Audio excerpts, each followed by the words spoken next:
Hi guys! Hello! This is for Virgo. Virgo, welcome dito sa aking channel, Kapalaran 888. Welcome guys! Alamin natin kung anong messages, vibration, gabay energy para sa lahat ng Virgo. This is financial tarot reading for the remaining of 2025. Number 15 and number 17. It's number 6 and number 8. Appreciation and action. Sinasabi ng bara sa'yo dito na posibleng meron ditong Virgo na you are parang looking for or parang naghahanap ka talaga ng mga tao na posibleng makaka-appreciate ng iyong efforts, parang ganon. Sinasabi ng baraha dito na maybe for the month of November and December, isang napakabilis na papuri. It's either recognition, awards, rewards, or appreciation from someone na pwedeng matanggap mo, okay? Na pwedeng ang kapalit niyan ay pera. Parang ganun. So, halimbawa na most competent employee of the year. Pwede kang makatanggap ng bonus, ng payments, payouts.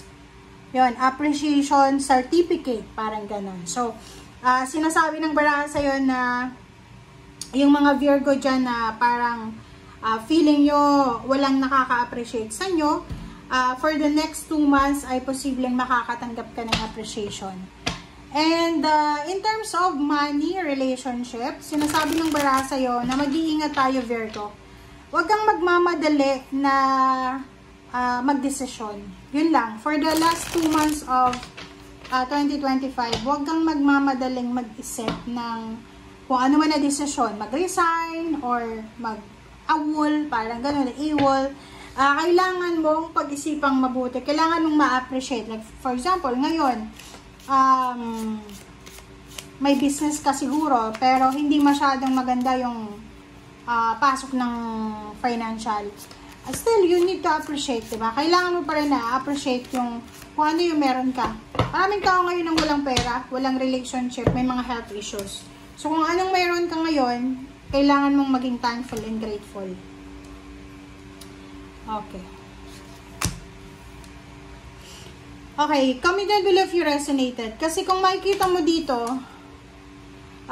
meron ditong Virgo na sobra-sobra yung pangarap mo sa buhay. Kumbaga, mataas yung pangarap mo eh. Kumbaga,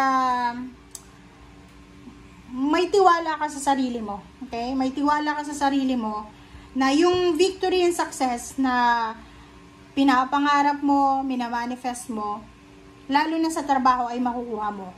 For example, alam mo na masipag ka, alam mo na magaling ka sa trabaho, and sinasabi ng baraha sa'yo dito na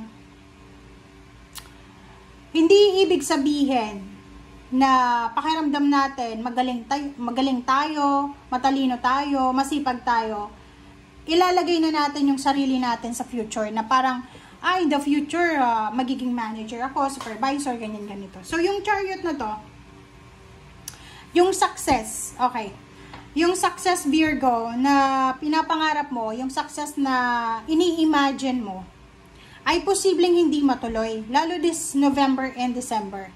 Like you're expecting a lump sum of money, you're expecting a salary increase or higher position. Hindi mo siya hindi ka pwedeng mag-expect. Yun lang. Like yung tagumpay, maybe last January, nagbibilang ka eh. Like, eto yung sweldo na dapat by the end of 2025, andito na ako sa sweldong ito. No. The chariot is here, pero yun, nandito yung trabaho, nandito yung success, pero wala tayong control doon sa outcome. Okay? So, in terms of work or job, pwedeng yung iba sa inyo dyan, unexpected, diba? Tingnan mo to. Kasi yung chariot na to, this is hard-earned success eh. So, ibig sabihin siya yung outcome. Yung iba nag-i-expect na by the end of the year, December or November, pwedeng makatanggap ng 13-month pay or bonuses, payments, ganyan. Pero, may mangilan-lingilan sa inyo, Virgo, na sorry to say that, at na eto, pwedeng hindi matuloy. Pwedeng mawalan ka ng trabaho by the end of October or November or December bago magpasko. So, kailangan natin dito na ngayon pa lang, habang nanonood ka, kailangan mong pag-isipang mabuti ang paggagastos ng pera. Kasi baka hindi mo inaasahan na isa ka sa matanggal bago matapos yung taon, or baka matapos yung kontrata mo by the end of the year. Okay?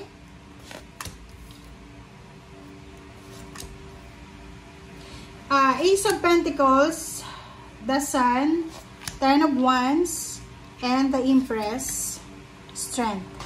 Okay. May mga Virgo dito na sinasabi ng bara sa'yo na feeling mo, pakiramdam mo ikaw yung breadwinner ka ba? Kasi pag breadwinner ka, yung pakiramdam mo na kailangan mong pasanin lahat ng obligations ng family. So nakikita ko sa'yo dito na meron ditong Virgo na kahit hirap ka na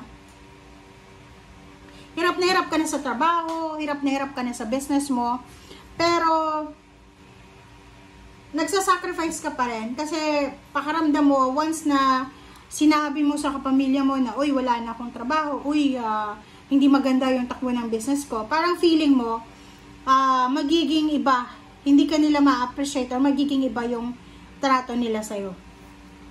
Ace of Pentacles, sinasabi ng bara sa'yo dito, mayroon dito ng mga Virgo na pakiramdam nyo, isa kayo sa mawawala ng trabaho, isa kayo sa mga pwedeng so-so sa company.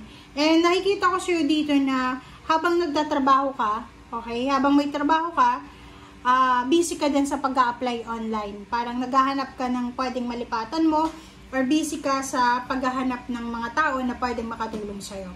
And sinasabi ng bara sa'yo dito na nasa tama kang direksyon. Tama yun. Kasi ang Empress na dito Empress tsaka Strength. So sinasabi ng bara sa'yo na you have the authority, you have the power na makapagsimula. So kung anong gusto mo, like kung hindi ka na masaya sa lugar na yan, sa trabaho mo yan, sa relationship na yan, move on. Kailangan mong hanapin kung saan ka pwede. And the Empress is here, sinasabi ng bara, huwag kang matatakot na magsimula. Huwag kang matatakot na mag-fail, diba? Kasi minsan, diba, parang sobra-sobrang expectation sa'yo ng pamilya mo na na-stress ka na, nadidepress ka na, nagkaka-anxiety ka na baka hindi ko mabigay yung expectation ng family ko. Which is mali yun. Sabi ng bara dito, pinapasan mo yung mga bagay-bagay na hindi mo naman kaya. So, kailangan mo daw na tanggapin sa sarili mo na hindi ka si superwoman, hindi ka si superman, na pag hindi mo na kaya, kailangan mo ng tulong. Pag hindi mo na kaya, sabihin mo sa kanila. Okay? Thank you guys. Bye!